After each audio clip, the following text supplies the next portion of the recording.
Hello বন্ধুরা, আজ এই ভিডিওতে আমি আপনাদের সঙ্গে শেয়ার করব 2024-এর ইন্ডিয়ার কিছু টপ মিউচুয়াল ফান্ডকে নিয়ে, যেখানে ইনভেস্ট করে আপনি কিন্তু মোটা রিটার্ন পেতে পারেন। কিন্তু মিউচুয়াল ফান্ডে ইনভেস্টমেন্টের সময় এলেই আমরা কিন্তু কনফিউজড হয়ে যাই যে কোন মিউচুয়াল ফান্ডে আমরা ইনভেস্ট করব বা কোন ক্যাটাগরির মিউচুয়াল ফান্ডকে আমরা বেছে নেব। কারণ ইন্ডিয়ান মার্কেটে কিন্তু ডিফারেন্ট টাইপের মিউচুয়াল ফান্ড রয়েছে। সুতরাং আমরা এটা স্বাভাবিক যে কোন টাইপের মিউচুয়াল ফান্ডে ইনভেস্ট করা উচিত সেটা আমরা গুলিয়ে ফেলি। আজ এই ভিডিওতে আমি আপনাদের বিভিন্ন টাইপের মিউচুয়াল ফান্ড নিয়ে আলোচনা করব এবং আপনাদেরকে জানাবো যে বিভিন্ন টাইপের যে মিউচুয়াল ফান্ড রয়েছে সেইখানে টপ মিউচুয়াল ফান্ড কোনগুলো, যাতে আপনাদের ক্যাটাগরি ওয়াইজ মিউচুয়াল ফান্ড বাছতে অসুবিধা না হয়। সবার আগে একটি ডিসক্লেমার দেবো যে মিউচুয়াল ফান্ডে ইনভেস্টমেন্ট করতে গেলে কিন্তু মার্কেট রিস্ক রয়েছে। সুতরাং আপনারা যে কোনো ফান্ড বাছার আগে অবশ্যই কিন্তু ফান্ড সম্পর্কিত তথ্য যাচাই করবেন এবং তারপরে কিন্তু ফান্ড চুজ করবেন।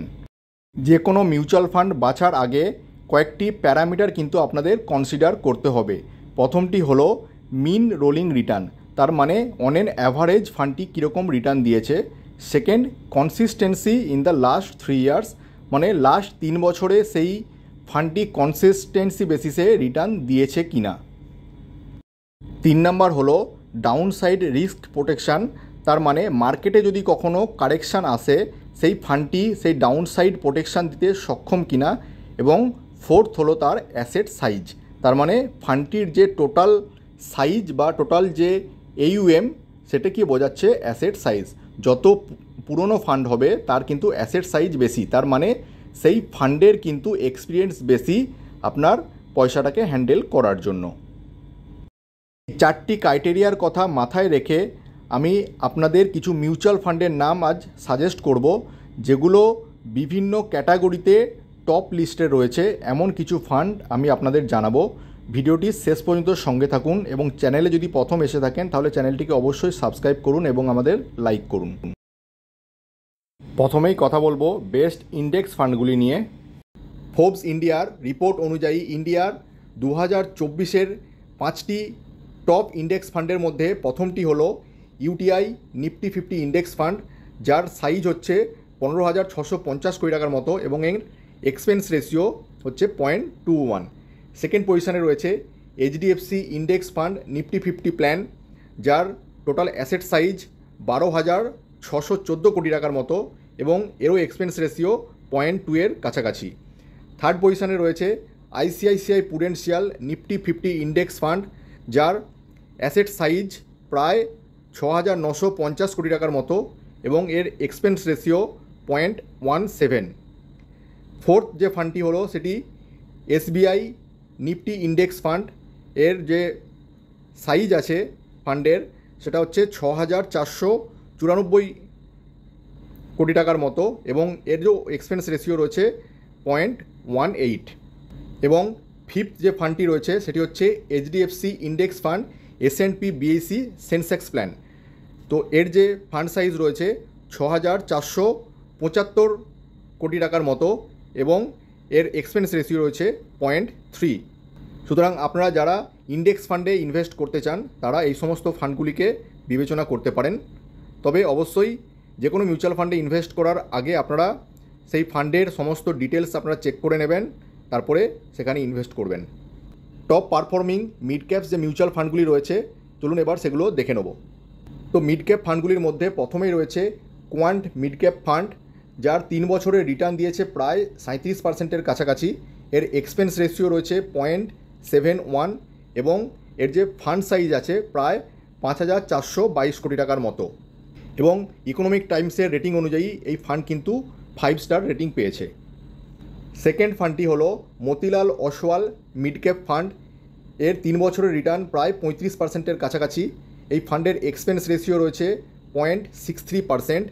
এই ফান্ডের ফান্ড সাইজ যদি আপনারা দেখেন প্রায় 8,481 কোটি টাকার মতো এবং ইকোনমিক টাইমসের রিসার্চ অনুযায়ী এই ফান্ডও কিন্তু 5 স্টার রেটিং পেয়েছে।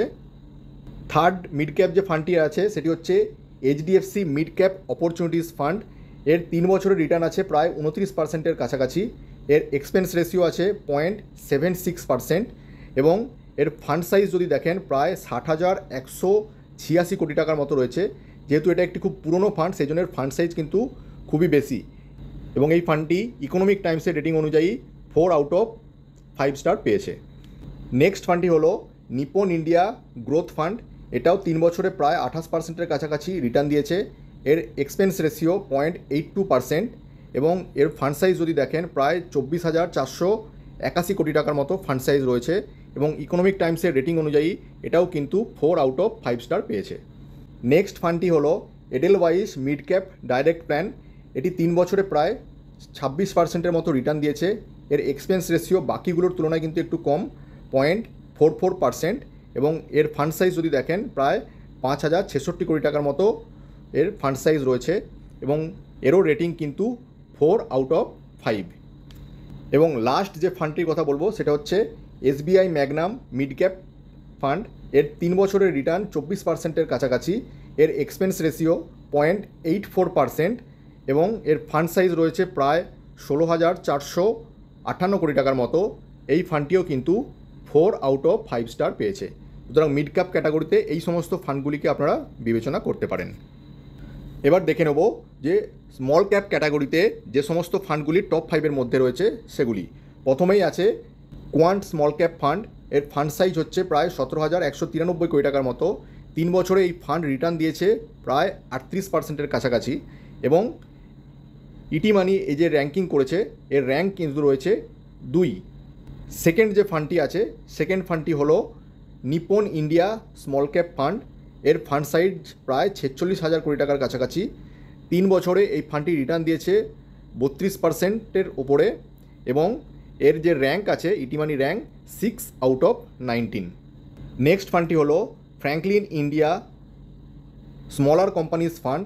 এই কোম্পানির ফান্ড সাইজ হচ্ছে 11,823 কোটি টাকার কাছাকাছি। 3 বছরে এই ফান্ড রিটার্ন দিয়েছে প্রায় 32%-এর কাছাকাছি, এবং এর র্যাঙ্কিং হচ্ছে 14 আউট অফ 19। নেক্সট যে স্মল ক্যাপ ফান্ডটি আছে সেটি এইচডিএফসি স্মল ক্যাপ ফান্ড। এর ফান্ড সাইজ 28,599 কোটি। 3 বছরে এই ফান্ড রিটার্ন দিয়েছে 30%-এর বেশি, এবং এর র্যাঙ্কিং হচ্ছে 8 আউট অফ 19। নেক্সট যে স্মল ক্যাপ ফান্ডটি রয়েছে সেটি এইচএসবিসি স্মল ক্যাপ ফান্ড। এর ফান্ড সাইজ প্রায় 13,747 কোটি টাকা, এবং এর 3 বছরের রিটার্ন প্রায় 29%-এর কাছাকাছি, এবং এর র্যাঙ্কিং হচ্ছে 12। নেক্সট রয়েছে Invesco India small cap fund. এর ফান্ড সাইজ কিন্তু খুবই কম, 3705 ক্রোর। এটিও কিন্তু 3 বছরে প্রায় 28.5%-এর কাছাকাছি রিটার্ন দিয়েছে, এবং এর র্যাঙ্কিং হচ্ছে 18 আউট অফ 19। সুতরাং বন্ধুরা, এইগুলো হচ্ছে আপনার স্মল ক্যাপ ফান্ড। তবে আপনাদের একটা কথা বলবো, mid cap small cap fund কিন্তু রিস্কি খুব, যেহেতু এই সমস্ত ফান্ডগুলো ছোট ছোট কোম্পানিতে ইনভেস্ট করে, সেই জন্য কিন্তু এই ফান্ডে রিটার্ন যেরকম বেশি সেরকম ফান্ডগুলি কিন্তু রিস্ক। সুতরাং যারা রিস্ক নিতে পছন্দ করেন তারাই কিন্তু এই ফান্ডগুলো চুজ করবেন। যারা সেফ ওয়েতে খেলতে চান তারা কিন্তু মিড ক্যাপ স্মল ক্যাপ এই ফান্ডগুলো অ্যাভয়েড করতে পারেন। নেক্সট কথা বলবো লার্জ ক্যাপ ফান্ড নিয়ে। তো বন্ধুরা, লার্জ ক্যাপ ফান্ড কিন্তু মিড ক্যাপ এবং স্মল ক্যাপের থেকে রিস্ক কম, কারণ লার্জ ক্যাপ মানে হচ্ছে ইন্ডিয়ার যে সমস্ত বড় বড় কোম্পানিগুলো আছে যার মার্কেট ক্যাপিটালাইজেশন অনেক বেশি, সেগুলো হচ্ছে লার্জ ক্যাপ ফান্ড বলে বা ব্লু চিপ ফান্ড বলে। তো ব্লু চিপ ফান্ড কিন্তু কম্পারেটিভলি অনেক সেফ, এবং সেই তুলনায় কিন্তু এই জন্য রিটার্নও এই সমস্ত ফান্ডগুলো কম দেয়। ডেফিনেটলি যেখানে রিস্ক কম সেখানে কিন্তু রিটার্ন অবশ্যই কম আসবে। সুতরাং যারা রিস্ক কম নিতে চান তারা এই লার্জ ক্যাপ ফান্ডগুলিতে আপনারা ইনভেস্ট করতে পারেন। তো ইন্ডিয়ার যে টপ লার্জ ক্যাপ ফান্ডগুলো আছে তার মধ্যে প্রথমটি হলো Nipon India large cap fund, যার ফান্ড সাইজ হচ্ছে 22,767 কোটি টাকা, এবং লাস্ট 3 বছরে এই ফান্ড রিটার্ন দিয়েছে প্রায় 27%-এর কাছাকাছি, এবং এর র্যাঙ্কিং হচ্ছে 7। নেক্সট এই ক্যাটাগরিতে রয়েছে ICICI prudential blue chip fund. এই ফান্ডের যে সাইজ রয়েছে সেটা প্রায় 51,554 কোটি টাকার মতো, এবং এই ফান্ড 3 বছরে রিটার্ন দিয়েছে 24%-এর বেশি, এবং এটি কিন্তু র্যাঙ্কিংয়ে 1 নম্বরে রয়েছে। নেক্সট যে ফান্ডটি রয়েছে এইচডিএফসি টপ 100 ফান্ড। এই ফান্ডের যে ফান্ড সাইজ রয়েছে প্রায় 31,653 কোটি টাকার মতো। এই ফান্ড লাস্ট 3 বছরে রিটার্ন দিয়েছে প্রায় 24%, এবং এর র্যাঙ্কিং হচ্ছে 8। নেক্সট যে ফান্ডটি রয়েছে Baroda BNP Paribas large cap fund, এর ফান্ড সাইজ প্রায় 1806 crore এবং লাস্ট 3 বছরে এই ফান্ড রিটার্ন দিয়েছে 23% কাছাকাছি এবং এর র্যাঙ্কিং রয়েছে 5। নেক্সট এই ক্যাটাগরিতে রয়েছে এডেলওয়াইস লার্জ ক্যাপ ফান্ড, এরও ফান্ড সাইজ কিন্তু 1000 কোটি টাকার কম, 771 কোটি টাকা কিন্তু এর ফান্ড সাইজ এবং লাস্ট 3 বছর এটা 21%-এর মতো রিটার্ন দিয়েছে এবং এর র্যাঙ্কিং রয়েছে ইটি মানি র্যাঙ্কিং 2। এরপর কথা বলবো ব্যালেন্স ফান্ডকে নিয়ে। ব্যালেন্স ফান্ড মানে হচ্ছে যে এই সমস্ত মিউচুয়াল ফান্ডে কিন্তু ডেব্ট এবং ইকুইটি দুটো জায়গাতেই কিন্তু ইনভেস্ট করা হয়, সেই জন্য এগুলোকে বলে হচ্ছে ব্যালেন্সড ফান্ড। তো যারা রিস্ক কম নিতে চান তারা কিন্তু ব্যালেন্স ফান্ডে ইনভেস্ট করতে পারেন, কারণ এখানে বন্ড এবং আপনার ইকুইটি দুটো জায়গাতেই ইনভেস্ট হয় বলে এখানে কিন্তু রিস্ক অনেকটাই কম। সুতরাং যারা সেফেস্ট ওয়েতে খেলতে চান তারা কিন্তু ব্যালেন্স ফান্ডে ইনভেস্ট করতে পারেন। তো ইন্ডিয়ার টপ 3 ব্যালেন্স ফান্ড যেগুলো আছে সেগুলো আপনাদের জাস্ট নাম আমি বলে দিচ্ছি।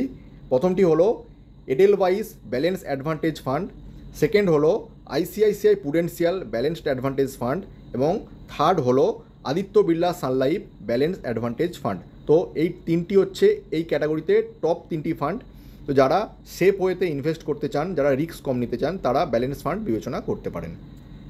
এরপর কথা বলবো ইএলএসএস ফান্ড বা ইকুইটি লিঙ্ক সেভিং স্কিম, এই ফান্ডগুলিকে নিয়ে। যারা ইনভেস্টমেন্টের পাশাপাশি 80C-তে ট্যাক্স বেনিফিট পেতে চান, ইনকাম ট্যাক্স রিবেট পেতে চান, তারা কিন্তু এই সমস্ত ইএলএসএস ফান্ডে ইনভেস্ট করতে পারেন। তো ইএলএসএস ক্যাটাগরিতে যে টপ ফান্ডগুলি রয়েছে সেগুলির নাম আমি আপনাদের জানিয়ে দেবো, আপনারা এগুলি বিবেচনা করতে পারেন।